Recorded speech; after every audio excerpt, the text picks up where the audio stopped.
Пожалуйста, прошу вас. Добрый день, агентство ТАСС, Юлия Бубнова. Вы вчера проводили встречу с лидерами Киргизии и Таджикистана. Подскажите, как она прошла и чего удалось достичь по ее итогам? Спасибо. Прошла конструктивно.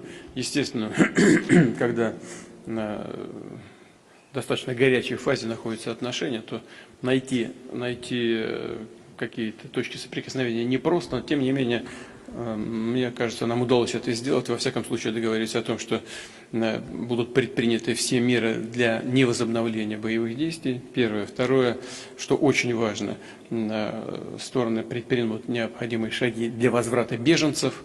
И третье, тоже существенный важный элемент заключается в том, что мы, не претендуя на какую-то посредническую роль, хотя, откровенно говоря, нас об этом просили, договорились о том, что и одна, и вторая стороны передадут нам соответствующие документы и их видение решения этой проблемы, а мы не только постараемся оценить эти предложения со своей стороны, но и используем для поиска решения имеющиеся в нашем распоряжении документы, которые могли бы лечь в основу возможных договоренностей. Я имею в виду, что в Москве подчас больше даже достоверной информации о границах между союзными республиками, чем в самих союзных республиках. Мы поднимем эти документы, поднимем эти карты, посмотрим и вместе с коллегами потом поищем решение. Так что в целом эта встреча была очень полезной.